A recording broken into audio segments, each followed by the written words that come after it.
So when I get there, we are recording. So I'm sending her like, BTS. things are fine. Yeah, Yes. setup has been done. She's like, those are not my flowers. They didn't even hold each other by then. There was no physical touch. So it is dad ako hapa, bride ako hapa, na wamekatika yao yote. Then mom just utters something and like this one's off. I'm really pissed off and I'm leaving. I think it's important for couples not to be shy because sometimes it can be embarrassing to reveal the sensitive family dynamics. Especially we keep saying, God send us good clients. So the ones we can chit-chat with. Yes. The mom decided to bring pots of fish to the wedding without letting us know.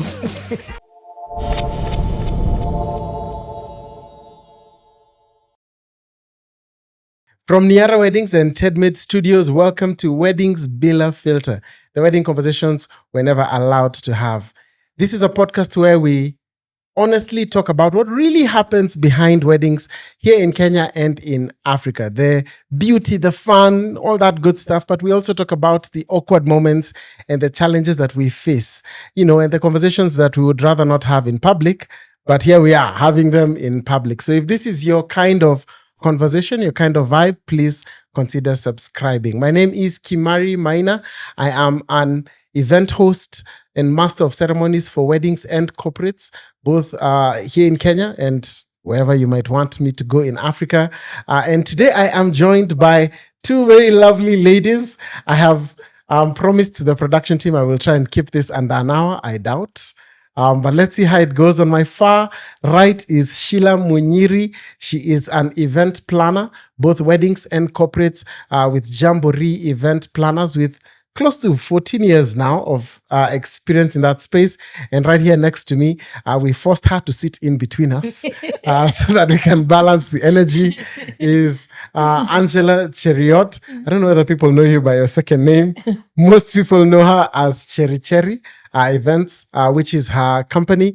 She's also a wedding planner with close to or just above 12 years of experience in this space. And it is an absolute honor to have you ladies here. Thank you so very much for coming.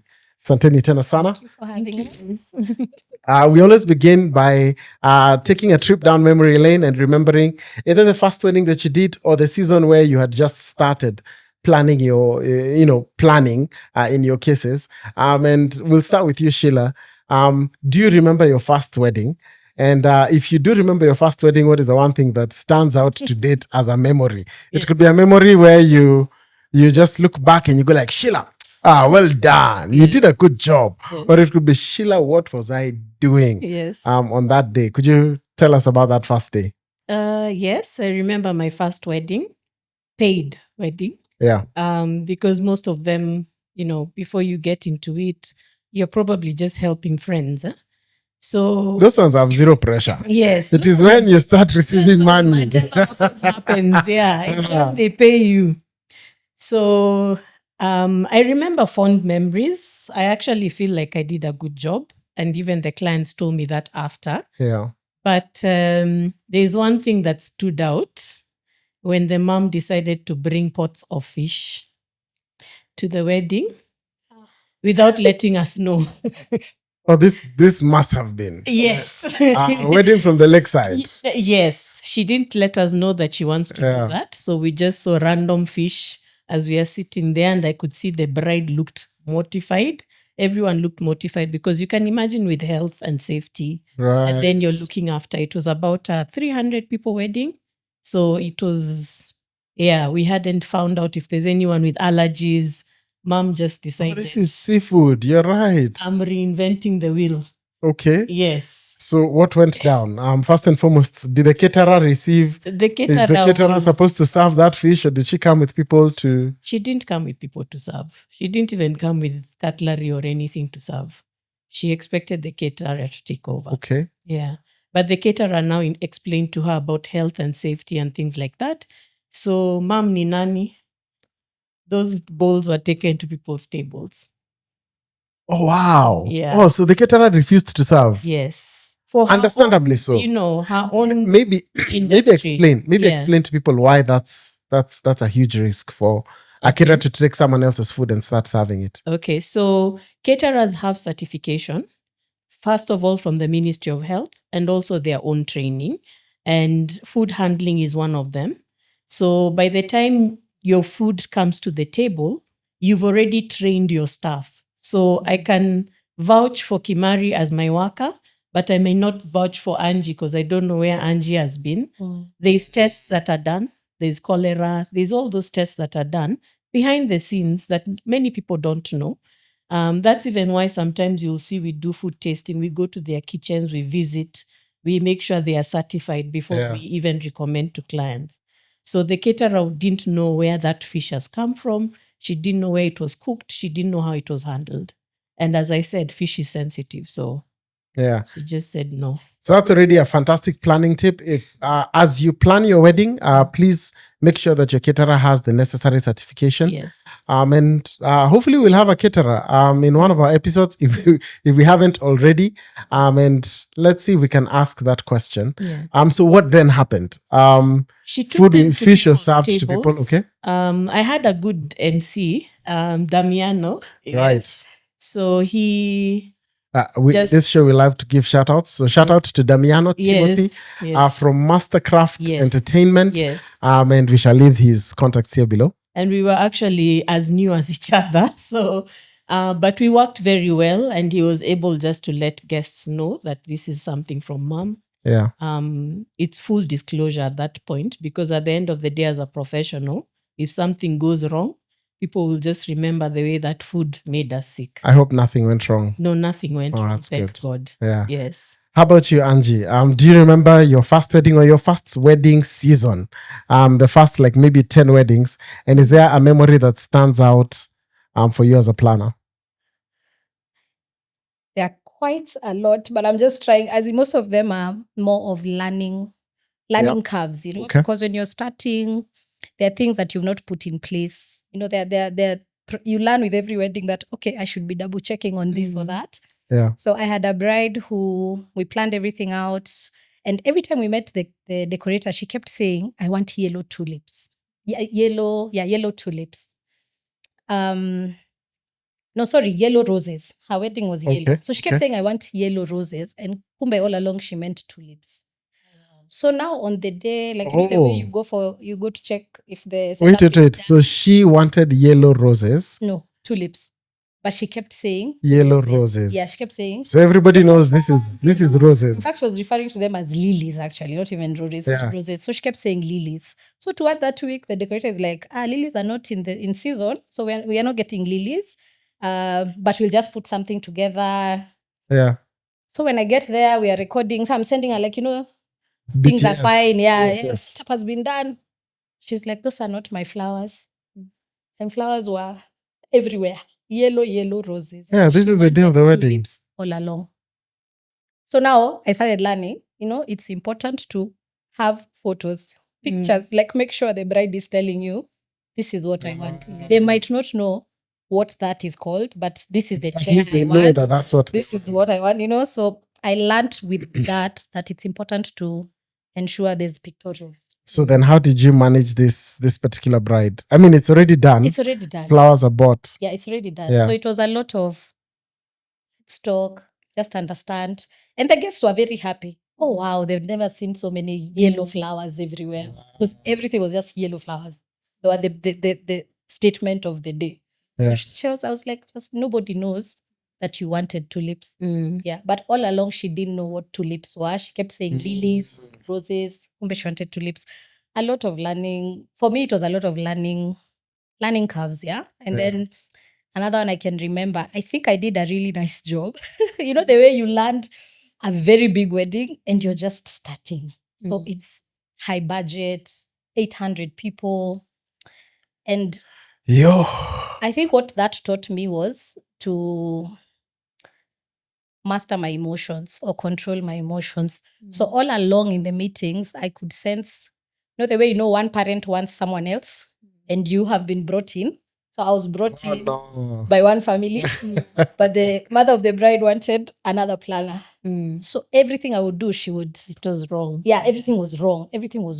Oh no. So on that, the day of the wedding, the bride said, I want my dad to speak. And culturally, in that culture, fathers don't speak at the wedding. So it has to be an uncle. Which culture? Kalenjin. Okay. I'm Kalenjin. So Yes, I started yes, with yes. a lot of Kale weddings. Yeah. So the father doesn't speak. But the bride said, I to really make want this my day dad. special, my Yeah, dad yeah. has to speak. So I went, I told them, see, you know what, call the dad. The mom stood from where she was and she came at me, you know, like full force, shouting and all. And doing that, Ephraim, we are palembele in front of everyone. That was the first time I thought I would slap someone in public. And I felt, so later, you know, later when you sit, you think about it and then lessons. So I realized with such a mother, everything should have been written down. You know, because the bride had mentioned this, but she had mentioned this to me like before the day. So I just kept telling her, it's okay, we'll see how we'll put your dad. Because all along the dad wasn't in the program. So when I changed it, the mom was like, why would you make the dad speak? So I wonder, as a planner, I am sure you probably find yourself so many times in between family members, where there's one family member, and in this case, most likely the couple is saying one thing, and the other family member, most likely a sibling or a parent, is saying something different, or a friend. How do you handle such a situation where you're receiving mixed messages? Let's use the example of a parent, because a parent, there is a place for honor, but at the same time, if it conflicts with what the couple wants, you're the person in between. I'll start with you, Angie. How do you handle such a situation? So now what I've learned, my answer is always that I'm fulfilling my clients' wishes. Number one. So the bride and groom are my clients. This is the wedding they've dreamt of. This is how they want it to run. Yeah. But even before that, I ensure that I have a detailed program of how it's going to run. And I always advise my couples, please run this through your parents.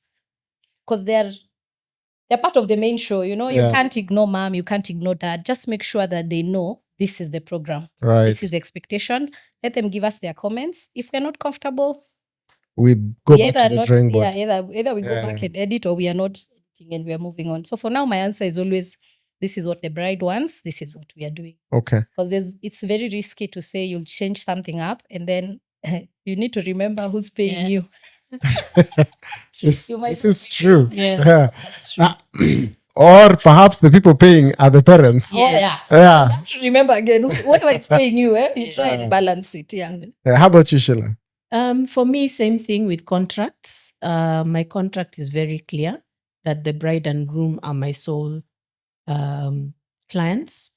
And if they want to add somebody else, they have to put it down in writing. Oh, and wow. it has to be signed by both parties. Them being one party and me, just to cover myself. There's a part of a story that I'm going to tell you later. No. Why that actually came. No. Let me finish about the parents. Yeah. So the parents, I have actually implemented one meeting, and it's also in the contract. No committees, parents and siblings. I have one meeting, everyone joined together. We have finished the planning. They are not coming to plan. We are informing them of what the couple want, so that they can also understand that it's not us. I think she was coming at you because she thought you're the one I'm the one changing it. who's changing things. But in that meeting, I actually tell them, they are here. If I'm lying, tell mom and dad it's Sheila who forced us. And I go through the program, as you said, detailed. I have what is called, you've seen what I give you, MC notes, right? So the program, and then what you're expected to do on the side and who's doing what. So I go through all that with mom and dad. And then I ask them, is that what you said? You know, because obviously they give people for speeches. Sometimes to involve them, they give them people to So pray. this is part of your workflow. Like you have to organize a meeting with everyone. The week before. Yeah. Not before. And I also always tell my couples, let's finish planning your wedding. You know, I'm big on telling them it's your wedding. And then we let people know what you guys want. Because the moment you leave that loophole, that is where people jump in and try to change things. So if they find everything is fully organized, and they even appreciate that they've been involved in the planning, it breaks the ice. On the wedding day, we are besties. Ndiole Sheila, you know. Right. So they already know who you are. The reason why I put that in my contract is because among my first weddings, the bride and groom still had that committee mentality. Okay. You know, event planning is quite new. Yeah. When I say new, I say in the past decade, it's becoming more and more popular. But I remember after studying it in a country that it's popular and coming to Kenya, everyone was asking me, what do you mean? Wait, No. wait. I didn't know this. You didn't study here? No. Oh, okay. Where? Australia. Oh, okay. In Western Australia, Okay. yes. Where it's popular, event planning, like that's, even people choose an event planner before they choose anything. Okay. Yeah, because they're like, I don't have time. Yeah. You see? Yeah. So coming to Kenya, it was not very popular. So people still felt, I don't really know her. They would still bring a committee member and things like that. So there was a committee member, I'll say shadow. She was supposed to shadow me, to make sure I don't mess up. Also, Yes. some words that were crossing in the committee. Yeah. Those are the kinds of words being used. Now, unfortunately, she took it upon herself to go to the caterer's house the day before, and she told the caterer to remove 3 dishes completely, like it was mokimo. Instead, add carrots, peas, and make a lot of stew.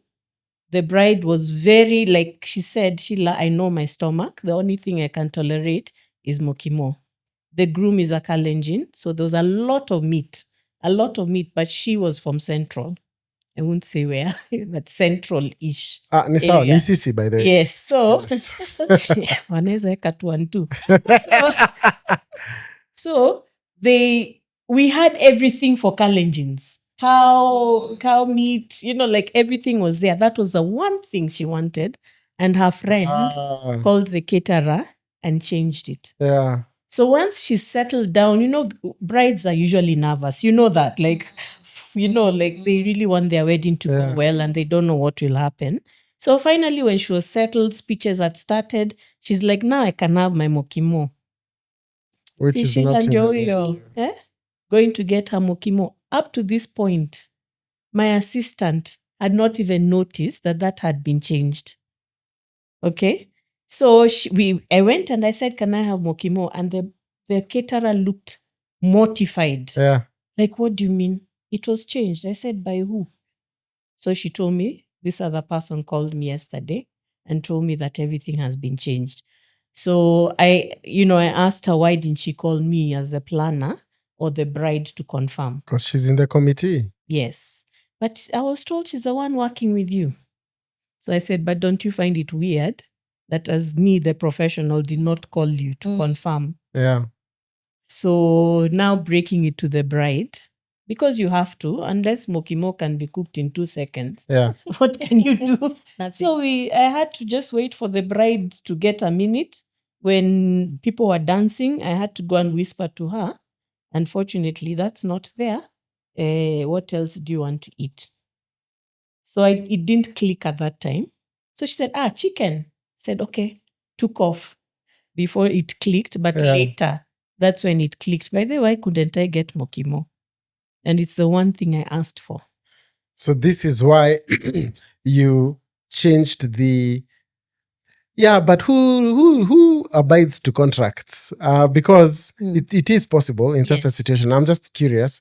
It is possible in such a situation for the parents to still go and change something. Yes. Which will lead me to the next question, which is, especially from your tribe, and I'm not saying it's just the Kales that this applies. I think it applies across board, all cultures in Kenya. We give a lot of honor to our parents. How do you handle a situation where the parent is paying for the wedding and has an opinion, and I believe that opinion should be heard, but that opinion is different from what the couple would desire, and it's on the day, and these are things that are now popping up on the day. How do you handle such a situation?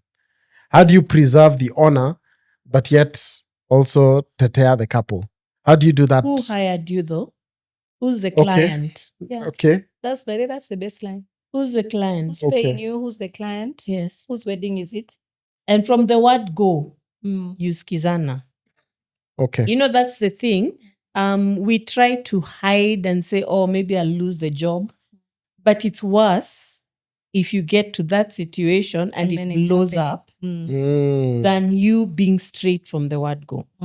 Like systems and structures are so important. You just start from the beginning. This is how I work. If you feel that I'm not the event planner for you, it's okay. You can change. You can go and get someone else. And you'll easily pick if the parents are going to be over involved. Yeah. From when you're starting, because again, you have systems. Like for me, I'll tell them, we are planning this wedding, me, bride and groom. Okay. If you want a third party involved, let's know now. Yes. Not on the day of the wedding. Okay. So let me know now. Sister is tagging along or brother is tagging along. Yeah. Mom will always be here. And I'm okay. Mom can be there. I will listen to mom's opinions. But at the end of the day, what do you want as bride and groom? Okay. That is what we put down. Okay. Okay. Let's shift gears a bit. When you work at weddings long enough, you begin to see things that surprise you, and moments that you never expected to witness. Could you tell us of a wedding moment that made you go like, wow, has that just happened? And I'll start with you. I'll start with you, Angie, because How you many weddings? bastard. One for now. Just I choose made a one. promise. 1 or 2 or 3? Let's go with 2. 2. Yeah. So there's one where everything was going very well, and I'm seeing we are now at the transitioning cocktail hour. We are done with ceremony. So I get the parents of the couple, bride. I'm trying to be very careful here. Yeah. No names, no names, They're no dates, standing no somewhere. weddings, yeah. They just look like they're standing away from the guests. You know the way you just do the checkup. Yeah. Hey, hi, mom, dad, how are things going? I hope you're enjoying yourselves. Then mom just utters something, and like those ones off, I'm really pissed off and I'm leaving. I'm like, you're leaving? Oh. Then she walks off. Yeah. So I'm still trying to react to that. I'm just seeing dad is standing. So dad is not saying anything. And I'm like, okay, sawa. So I follow after mom. Mom is like, can I get the key? Because where we were doing the wedding, they spent the night there. Yeah. So she's like, I want the key to my room. I was like, okay, here. She went back to her room. So now we're settling the guests, and the MC is asking, where's the mother of the bride? Would like to officially start the reception. Then I remember she asked me for the key. So I go looking for her. I got into that room. The mother was crying, wailing. Oh no. Wailing uncontrollably. She's on the floor. She's throwing things around. So I'm just standing.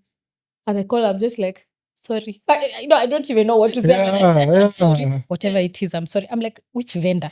Just point the vendor. I'll deal with them. Because I'm thinking something has gone wrong. Yeah. Only to find out there was a side chick issue that was happening, and the side chick was being brought to the wedding. So as we were doing the procession and she was walking down the aisle. To be clear, Yes. so that we know what we're talking about. Yes. Yeah. Who's side chick? The father of the bride. Oh. Yeah. So as she was walking down the aisle, she saw her. And then, the way in your mind, you're always hearing that someone, there was history. There was a story to this that I did not know about. So she cried and cried. And now I'm there. I'm trying to tell her, please. Now, it's a matter of, can we pause? I'm still in a gasp. Oh no. Can we pause? Because the bride needs you. When you said side chick, because you said bride's parents, I thought this was the groom's former girlfriend or something. That can be dealt with. Yeah, that can be dealt with. It is wow. So and it took time. So the whole time the MC is calling me, we need to start. What's happening? Like, guys are not understanding why there's just like a delay of 30 minutes. I'm like, we are coming. And I told her, you know what, just flow with the day. Then we deal with this after. Because today... Was she ushered out? We didn't see her. So I think she left at some point. Okay. But she was there for the ceremony. But because we don't know who this is. Yeah. So I just told her, I'll leave before you because I don't want it to look dramatic. But then just join us. Okay. And when we went to the reception, she just came in dancing. She Wow. just came in dancing, and she was like, but you could tell now through the whole reception, there was tension. Like on that table, there was tension. Wow. Like if you could read, you could just see they were not happy. That was a surprise for me. Wow. That one I didn't expect, because normally when we are planning weddings, I'll ask the couple, please let me know of any Family family dynamics I need to know about, so that I know how to maneuver on that day. So you'll always be told there's an auntie, there's this, there's that. I've been told there's a sister who's not really happy for me. Make sure she keeps her distance. At least you're given warning, so you know how to control this one. Caught me off guard. That's a fair thing to say. And then I think it's important for couples not to be shy, because sometimes it can be embarrassing to reveal the sensitive family dynamics.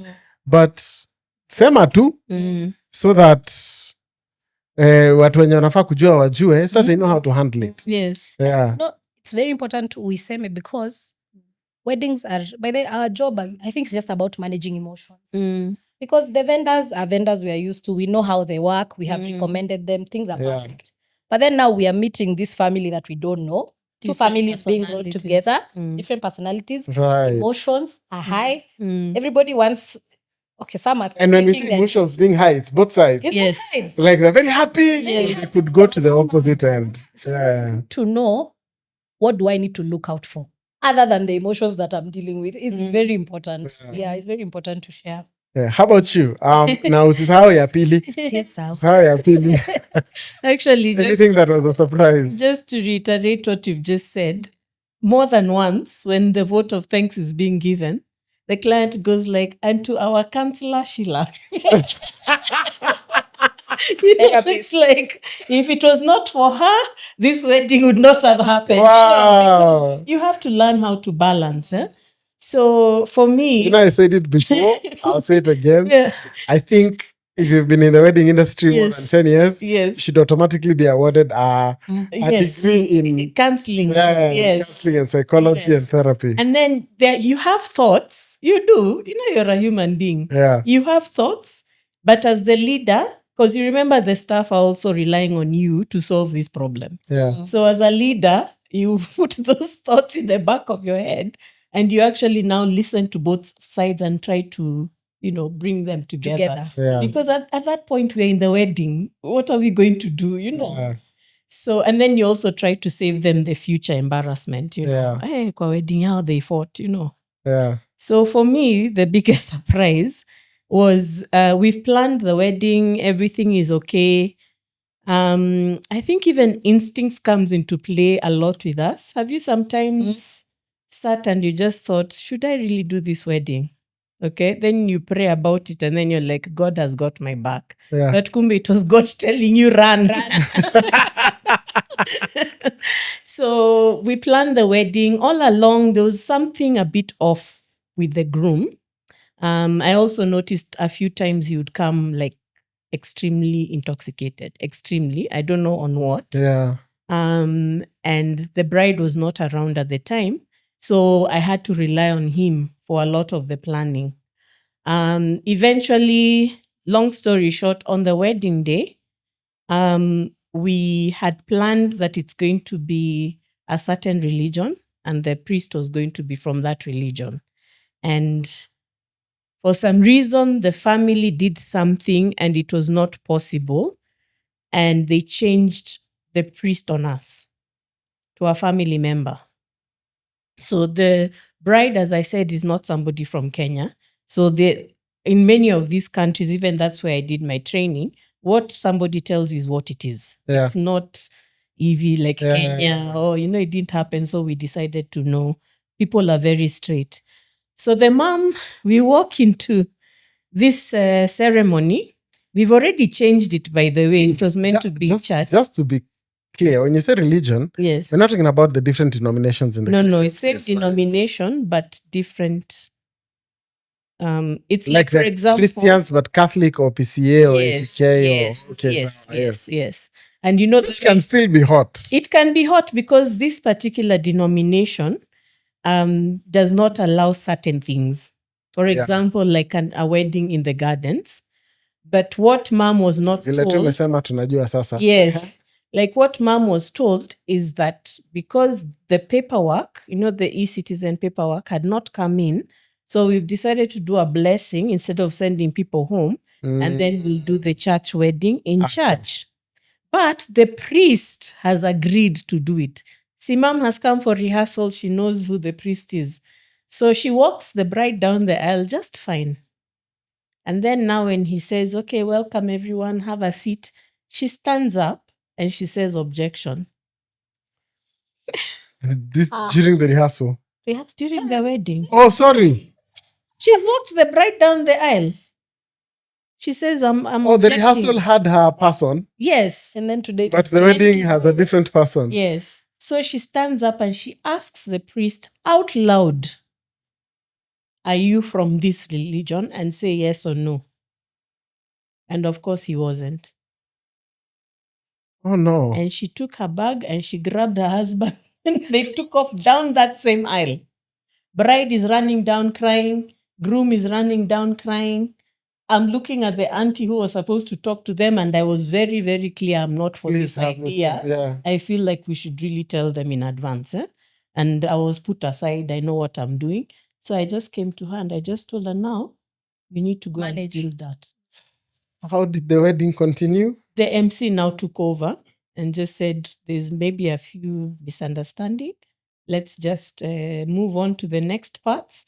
He tried to changamsha people. Which But next part? everyone is still talking, asking each other. Because if you think about it, the next, questions. at some point, the next parts include Yes, who without the gives bride. this. Yes. So the priest eventually just said, let's do this. He stood up and he just said, let's do this. Let me go and talk to mom and understand what's going on, and then we can come back. So mom agreed to come with now the understanding that it is not the actual signing. Like, Yes. I think she just needed a moment to be told what's going on.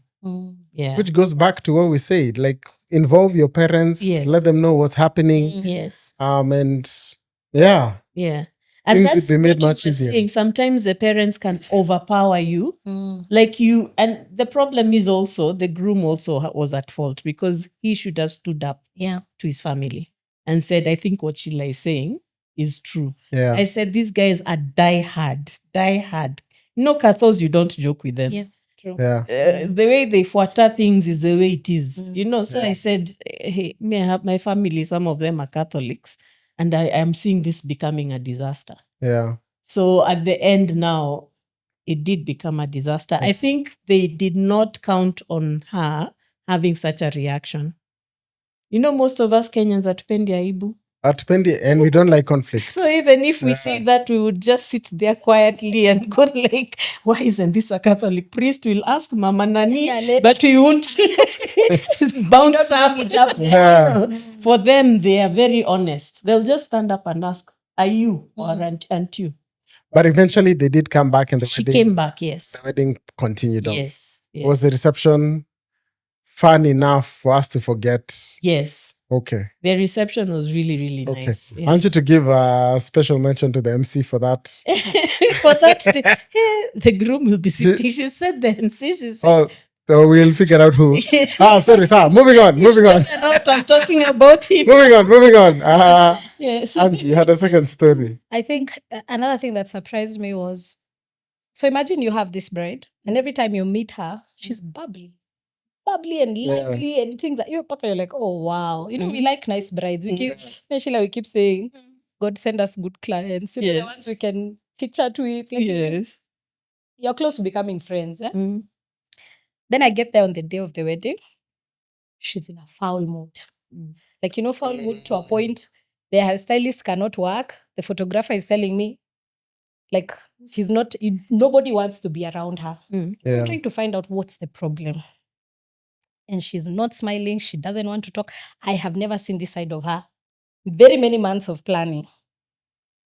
And then she just says, if I don't get a drink, by the way, we're not going on.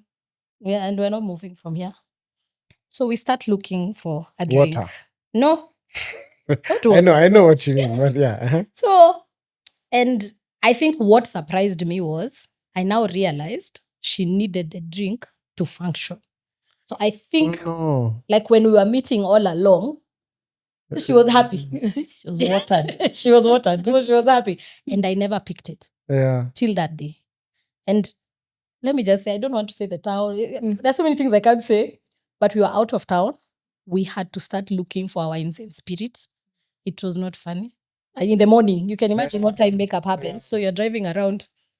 You're in a short of knocking. Please, just give us alcohol because the day has to go on. And when she found the alcohol, 3 minutes she was up. Oh, wow. And we continued the rope shoot like she was Like so it never excited. happened. Yeah, she was so happy. She enjoyed her day. I didn't know that. So now what I learned after that is now I ask. I always check up on brides. Is there something particular you need? Do you need energy drinks? What do you need? Do I need to bring you chocolate? Is there something? Because you don't know what people, that routine that they have for them to function. And then this is now a day that is destabilizing them emotionally. So you need to figure out what makes you happy. Please tell me so that on that day we are not having this situation. But I was really shocked. Yeah. I was very shocked about that. It's very interesting. The things that we we live through, we can write books about. Yes. Let's switch up to a positive side. Weddings also bring together families, friendships, and emotions in a very unique way. Have you ever witnessed a moment between people that stayed with you? That was like, yeah, this I can continue doing. In your cases, wedding planning for quite a while. I'll start with you, Sheila. Okay. Oh yes, many times we've cried. Oh, because we are dealing with humans. yeah. So it's very hard after planning with people for months, some even a year plus. There are some clients even who engage us a year before. And it's very hard to detach from the personal attachment because these are people you're talking to nearly every day for months, okay? So the one I can really, I remember the most is my bride really felt bad because she had lost her sister, young age. Yeah. And many times she would tell me, if my sister was here, we'd talk and she'd say, oh, my sister would have, So we talked about it with one of the cousins and she decided to do a keepsake for her, something that she could carry around on the wedding day. Of course, that now, Wakesho was a makeup artist and I don't think it was very nice for her because now the bride cried and cried and cried. But it was just the way everyone came around her as the family and they were just hugging each other and, talking her through it. And that's when I realized that these guys were really close. Even the way she was talking about her, they were really, really close.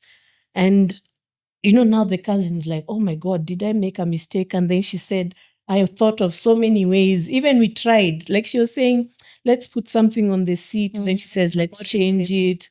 Let's put a candle. No, what did you call it? A memory seat. A memorial seat. Yes, so you leave a seat. Or you intentionally leave a seat empty. Yes. There, Yes. Okay. And then place a candle, yes, or flowers. yes. Okay. And then she said she didn't know if she kept seeing that seat, it would make her emotional at the altar. Then we tried the candle, put a candle for somebody, and she's like, I don't know about that, So that's for her, it was not so much missing the sister. Of course she did, but it was so much that her cousin understood her well enough to know what would be good for her. And I'm telling you that bouquet, hey, you needed to fight her because, now we tied it on the bouquet. Yes, it was like a little keepsake with her photo. And you have to fight and a cute ribbon. Oh, the details were just, it was beautiful. So that, of course, even that Wakesho stopped complaining. My makeup is running. We were crying. The photographer at the back is crying. It was just such an emotional day. And the rest of the day, she was so she just felt she was at peace. So that was something that I can say. And I sat and I thought, despite everything, this is about love. Yeah. Shout out to Wakesho Nzano, our makeup artist. We'll leave the details here below. Yes. Yes, how about Shouting you? out vendors. I know, You're right? making me look bad. No. What? Sorry? Yeah. No, I'm just saying, she mentioned 3 vendors so far. No. We have mentioned 3 vendors so far. We have mentioned 3 vendors. Yeah. What can I remember? Okay, there are always very many sweet moments. I think the one that I remember, that one we cried. the bride's dad got sick some few years leading up to the wedding, and his health went really down, and at some point now he was on the wheelchair.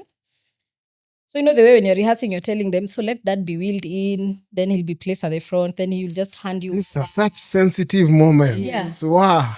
And she was like, no. She was just like, she gave the dad the flower. So the dad placed the flower on his legs. No. And wheeled the dad down the Oh. aisle. This is her walking down the aisle. Yes. Wow. We cried. I think everybody was crying. We were crying the whole way to the front, and I was like, that's a memory that will never be forgotten. Yeah. I was like, that is. Because she was like, no, I must. This aisle is me and my dad. I don't care. I don't care. I'll wheel him down. So when she has the dress, she's struggling. She's pulling the dress, trying to push the. How was the father? So sad. Everybody was emotional. Yeah, I mean, I'm asking. This was same thing. Everybody was crying. It was such an emotional moment. Yeah, but that has stuck with me. Yeah. Wow. Before we move to the educative side of this podcast, because we try and keep it lived experiences, but we also want to educate guys on what to look out for as they're planning their wedding. We have this segment we call the cringe and the beautiful, where we share with you moments that we think were beautiful and worth discussing, or that are cringe, that are worth noting, and then we get reactions from you. And I think this is perfect because we have a Kalenjin in the house. Yes. And you understand, Kales have tradition. Yes. And one of the traditions that I don't know whether you've ever done a Kale wedding where there was a father-daughter dance. Are they common or rare? Rare. Now, this wedding, and I'd love to hear from you. Now, this is a wedding that I hosted. The bride had a father-daughter dance with her dad and with her dad-in-law. Oh. Wow. Yeah. Yeah. and as we were planning, we were like, are you sure? Yeah. Are you sure? Yeah, I'll bring him here. Don't worry. I'll leave it. And so after she finished her dance with the dad, she said, she took the microphone and says, but I have two dads. Can I please invite my dad-in-law to come? And at that moment, because I gathered they also have a good relationship, and the dad-in-law obliged and stood up, and the song wasn't slow. Yes. Yes. Okay. Yeah, what's your take on that? Were they prepared? No, the dad-in-law was not. Okay. Yeah. Okay. What's your take on that, especially from a Kale culture? If there was a bus going in the village, I think they spoke the whole way. Yeah. They were just like, oh my God, she danced with the father-in-law. Kales, I think the men are just brought up in a way that dancing is a childish thing. The dancing is a childish thing. So let me tell you, Kibari did my wedding. He did my wedding. Yeah. He did my wedding. And I remember the first time I met him, I said, I want everybody to dance. So it was you and Moshai. It was me and Moshai. So I was like, I want everybody to. Oh yeah. Shout out to Dennis Moshai. Thank you. He's a wedding MC. Yes. We will leave his details here. So when I met them, I said, I want everybody to dance because I have never seen my uncles dancing. Never. Growing up, it was even for you to go and dance with our mamas, you actually feel like your uncles are looking at you. So you dance those ones of it's like, don't look at me, Wow. But my brief Many was weddings, I've never known that. my brief was Yeah. they must dance.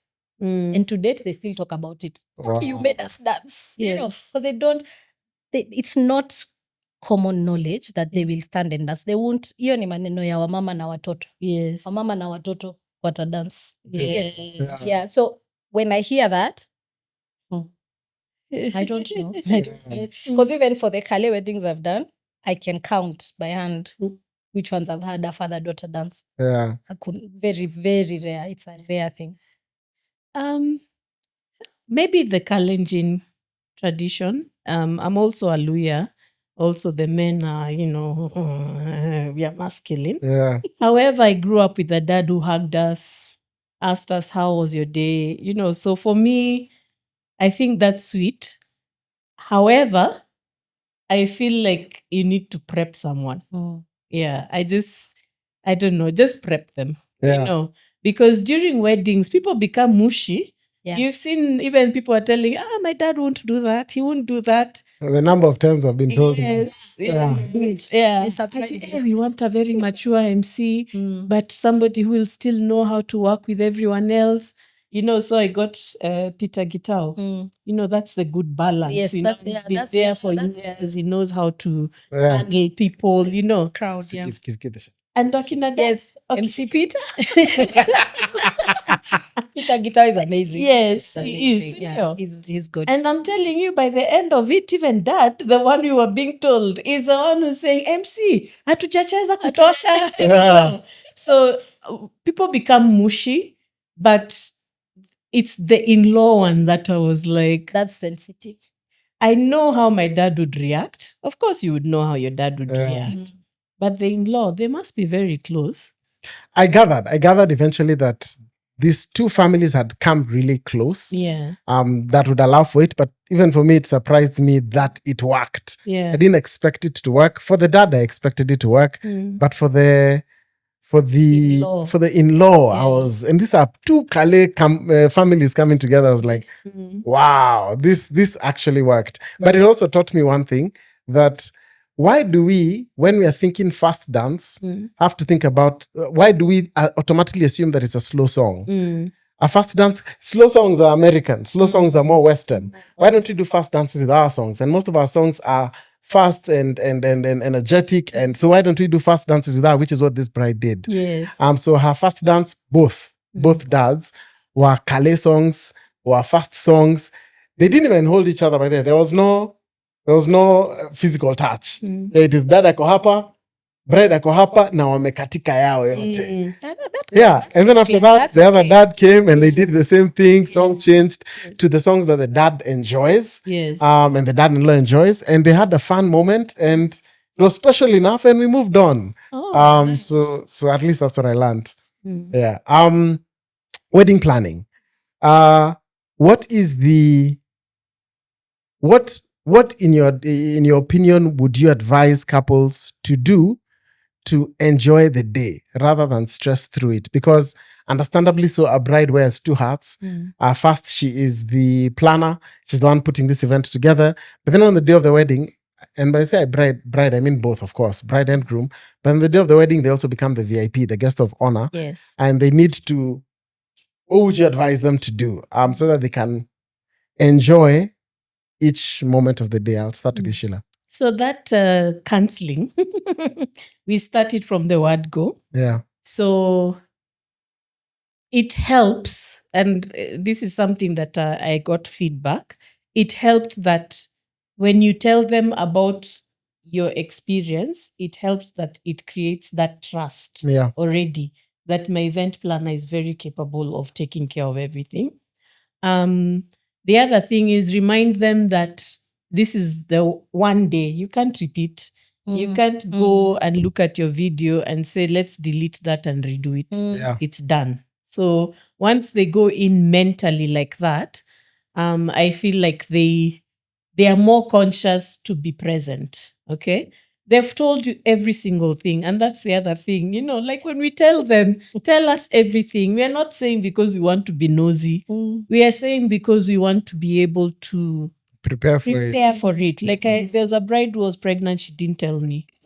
Watcha now, morning sickness decided. Wow. You know, and then I don't know what's happening. I even thought she had food poisoning. I'm giving her all the wrong things, you know. So that preparedness and trusting your planner. Trust your planner. The moment you've sat down with your planner and you can see she's capable, just trust her. Excuse me. Why just she? Or he. Just I stand corrected. Thank you. Sorry. Let's move. He or she. Yes. You know, just trust the process, because we've done this so many times. In fact, there are so many things, even if we told our brides and grooms to date, they don't even know things that went wrong. We just sorted it out and it ended, you know. And also from the word go, know that this is about the two of you. Sheila will go. Even I was telling them, it will reach a point you'll start asking each other, by the way, what was the name Yes, they'll move on with their lives. They'll forget who the MC was. They'll even sometimes say, by the way, it was somewhere in Limuru. What was the venue called? So they have to remember that it's about the two of them. Yeah. And be present. Yeah. Be present. Even we were talking today about keeping time. The reason why I like to keep time, or we keep time, is because I allow a lot of time. Photographers, that thing at you, it only takes 30 minutes. That's a lie. It's a lie. Let's give 2 hours. You do your photography. The bride, most of them are obliging. I've rarely had a bride say, hey, that's 1 hour too much. They are very obliging. Because on top of that, there's a social media person who wants to cut up. Oh, this going that's a thing. This going that's a thing. Yeah. To kata katikati. Yeah. I saw a TikTok, let's do it. Just transition. give it time. And then also that 5 minutes. The way we were saying we have pep talks with our brides before. Yeah. That 5 minutes really relaxes them to the point that they are reminded that enyewe, Sheila is the person for me, so let me just relax. Yeah. So why are you stressing about the caterers? Is why? And Sheila is there. So trusting your event planner is very important. Yeah. And being present. Yeah. And maybe I'd stretch it a little bit as we come to you, Angie. Trust your event planner and trust your wedding vendors. Yes. Large, because not everybody, understandably, may be able to afford these amazing people here. But for those who don't, the vendors that you have put together, trust them or don't hire them in the first place. Yeah. So trust them and then let go and allow the wedding to happen. Angie? That's exactly what I was going to say. Oh, okay. You've paid these people. So I think I always remind the couple, this is the amount of money you have spent on this one day. You have vendors you have paid because you liked their work. So today is the day you trust them. If you can't change a situation, push it aside. In fact, that's what I tell my brides every day. So a flower has broken the custom, it's bending like this. Can you change that situation? No. Continue. Just be present. The important thing is you're getting married. It's happening once. This is the love of your life. That's the most important thing on that day. Yeah. The other things that come up, you let them be handled by me, your vendor, planner, or the vendor. Let the vendor handle it. Just enjoy, be present. Yeah. And if you can't change the situation, why bother? Why bother keeping it in your mind, because that day passes by so fast. It does. You plan it for 8 months, 6 months, 12 months. But on that day, ceremony, 1 hour, 2 hours, you're done. Reception, you've danced 4 hours, you're done. The day is over. Yeah. Yeah, you're still remembering that custom that broke and it's buying you that flower. It's very sad that that someone would allow a small detail, and and I'm not saying that there are details that should be forgotten, but I remember having a conversation with a bride at the end of the wedding, and I said, "So did you enjoy your day?" And her first response to me was this: "What are they called?" I was going to call them tablecloths. Linen. What are they called? The linen. They're called tablecloths. The ones you put on top. Table linen. Yeah. This was not my color. And in my head, I was like, the entire day. That's what's been in your mind. That is what you've been remembering. Yeah. And I don't want to belittle it, but it is a small matter. Yeah. So one thing that I tell brides that they don't notice, I normally tell them, everybody is looking at you and feeding off your energy. So I can always tell a bride who has seen something that's irritated them. Yes. They can't help themselves. They're walking down the aisle, but they're like this. Yes. So they're not even looking at the groom. You can just tell she has seen something on the floor that's really irritating her. Her mind is just there. Yes. And I call it the planning phase. Yes. I tell my clients, your planning phase, you wait and see the photos. Yeah.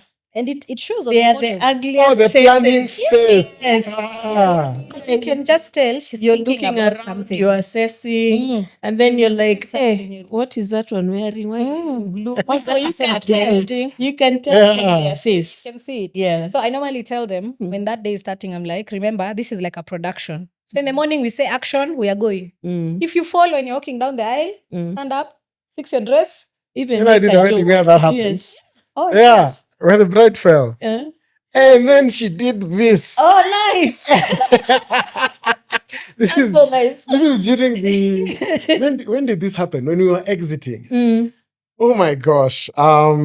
People Should I burst say out names? laughing. Because I want to say names because that's one of the best brides I've ever had. Yes. And one of the most fun weddings I've ever had. I am sure they'll be happy with this. Chris and Ronnie. This was years back. When we were dancing out, she fell down. There was excitement. And she fell down. And then she just did this. And then the groom came, picked her up, and we continued. Yes. And people forgot. Yeah. Yeah. Like that had ever happened. Yeah. Yeah. So you move. Yes. Yeah. So that's what I always try to remind them. We are moving. Yeah, you found, I don't know what was upside down. Imagine. Mm. We are Let's moving. move. We are not Yeah. stopping because that was upside As down. long as the marriage happens. Yes, That's what we I try tell to them. fix it, but we are going. Yeah. Yeah. We need a second show. I have skipped like 5 questions. Before we I know I have been told that I do need to close. So as we bring the conversation to a close, I'd like you guys to leave with one parting shot, which I am now going to change.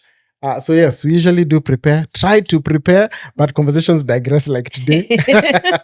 And this question, as you answer it, you'll also be speaking to a planner who is starting off right now. After working so many weddings, there are experiences that shape the way you see weddings. Is there a particular wedding experience that changed the way you approach your work? And as you answer that question, you'll be speaking to a planner who is just starting off so that they can have that in mind.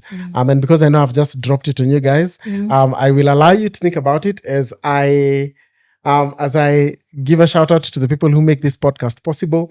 This episode is made possible by Zania Weddings and Tedmade Studios. Zania Weddings is an online wedding planning and coordination platform designed to help couples here in Kenya to plan their weddings. From budget trackers to vendor management to wedding planning checklists, Zania Weddings offers this and much more. So if you're planning a wedding and wondering where to start, visit zaniaweddings.com. That is zaniaweddings.com.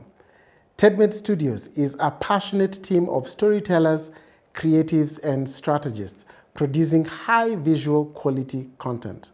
From podcasts like this to TV commercials and digital campaigns. If you're looking for a video production partner, look no further, visit tedmadestudios.com. That's tedmadestudios.com. What is that one moment or experience, something that you have learned that has changed the way you work and therefore perhaps would even be a fantastic advice to that planner who is kicking off? I'm starting. Yes, go ahead. Okay, so it's not just one. It's a series of events that have happened over the many years. So, number one, what I was talking about before about structures, just making sure it's very clear to your clients how you work from the word go. So that at that point, if they want to drop you, it's okay. Yeah. I know as a new planner, you feel like, oh, I want to get all the jobs. Not every job is for you. And not every client is for you. It can work very well for Kimari or Angie, but it will not work very well for Sheila. Not because they are bad people or you don't want to work with them, but it's just, as we talked about before, it's personalities. Okay? So the beginning is always really good. Yeah. And also, another thing that I changed is also pricing.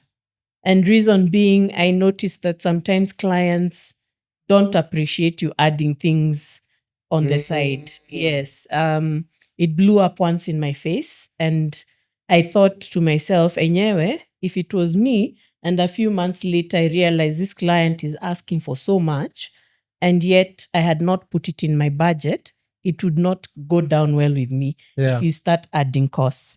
Well, you contributed to it also, Kimari, about my pricing, because you were like, all these things you do with your clients, are you making a profit? And I was like, no. Then you're like, then double. And I remember going like, huh? What? Yeah. Double, not add 10K. No, you told me to double. And I did. And it actually worked.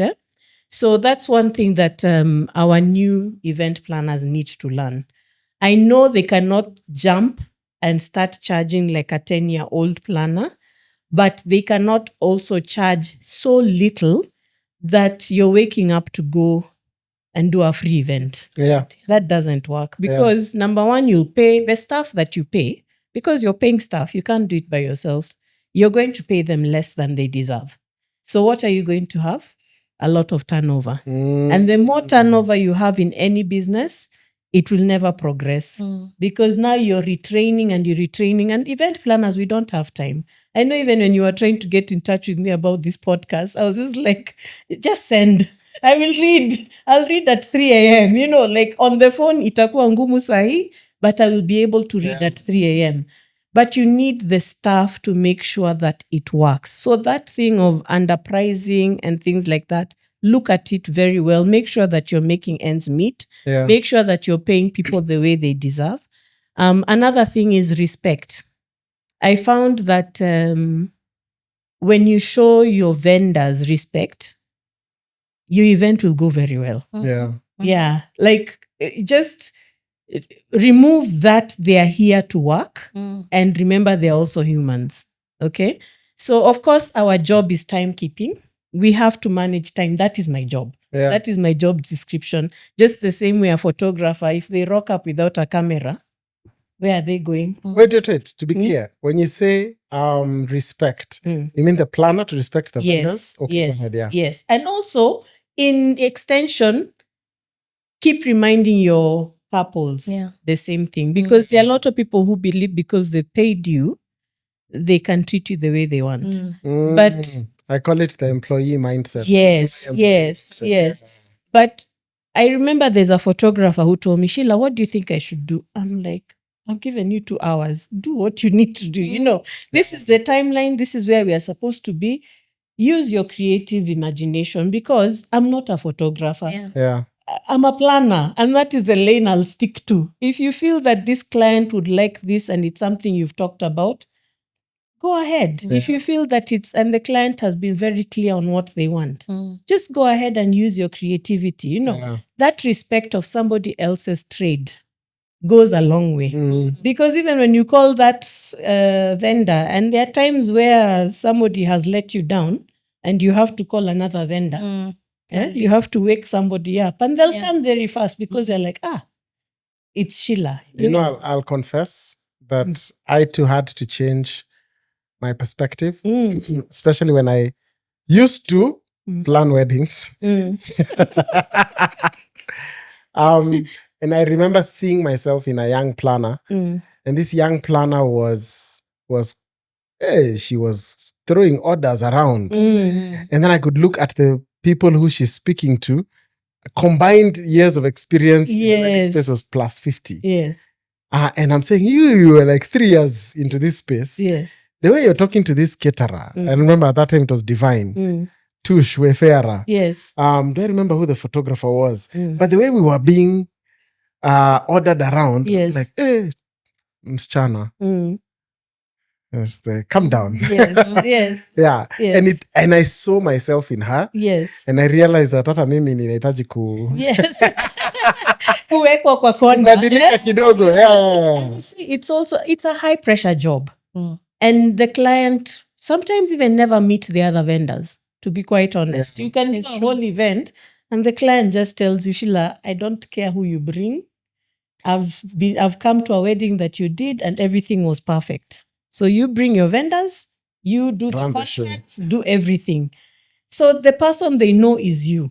So the pressure to make sure the wedding is going on well is high on us. Yeah. But years of experience will quickly teach you the moment you talk down on somebody, they'll either hide and avoid you or they will come back and then it becomes now a fighting match. Yeah. And that's not what you want. Yeah. And also clients. We've had clients who have talked down on people, have actually returned somebody's money because of the way she was talking to vendors.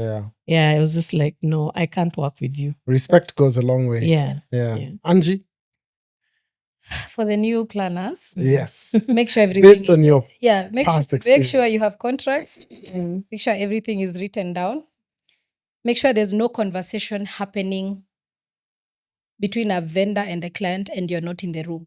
Or even if it happens, ensure that you know what was agreed upon, right? Like, just from experience, of course, over the years, you learn that sometimes, there's a bride who will go this way and go talk to a decorator. And then the decorator doesn't deliver what they agreed on. You have no idea.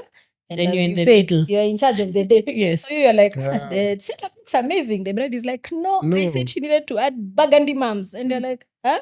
When did you discuss that? Like, I wasn't there. So let's just have, like, the conversation has to go through you as the planner. Yeah. And then also, I've said contracts. Contracts are very important. Oh my goodness. Charges are very important. I think Sheila said most of it. Yeah. And again, also on the respect, if you've chosen to bring on board these vendors, let them do their job. Let them do their job.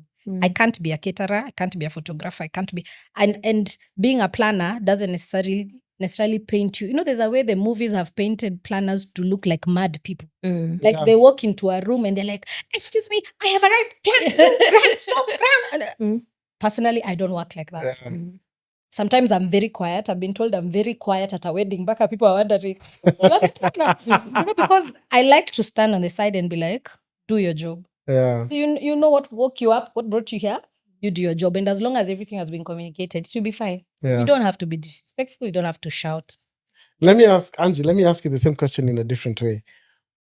What would you tell the Angie that started planning her wedding, let's say 12 years ago? What is the one thing you'd go back and tell Angie, change this? So for me, I'd say putting systems in place. Even as I speak about the contracts, for a long time, I had a contract that I think after every wedding you learn there's a loophole. So you go to another wedding, you're like, there's a loophole. There's something there's a way you end up either, it just comes back to bite you. And I'll give an example. I did a wedding and 2 weeks to the wedding, the bride changed her numbers and she did 400 extra seats.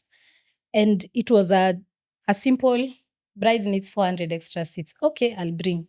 And the bride had told me, okay, I'll pay. After the wedding, they were like, which 400 extra seats? I didn't see them. How are you supposed to see them through 1,000 people who are seated there, So I learned, so for me, like, for example, that taught me, I have a 14-day, that's the maximum time you have. 14 days to the wedding, we're not making changes. Even if you sleep, you wake up, you dream, you imagine 500 more people are coming. No, because sometimes it's panic. Or if it must happen, let's have it in a written document, So for me, I think it was processes, documentation. Yeah. That's the same thing I would advise any planner who is starting. Make sure it's all written down. Make sure there's somewhere you can go back and say, we agreed on this. We did this. Yeah. Angie, Sheila, I cannot thank you ladies enough. We need to do this again because we've only done half of what we had prepared to talk about. Yes. But thank you so much, ladies, for agreeing to come and have these conversations. And thank you as well for making sure that they are Bila Filter. Yes. Truly appreciate. Yes. And if you're still watching, thank you so very much for waiting, watching to the very end of the episode. And I specifically want to request you, the couple, who has planned a wedding and you want to share your story. We've had half of the story from the one half of the wedding side, which is the vendors. Would love to hear from you as a wedding couple and have you guys come and sit here. And so if that is you and you have a beautiful story to share or a cringe story to share or both, just reach out to us. We will leave our details here below.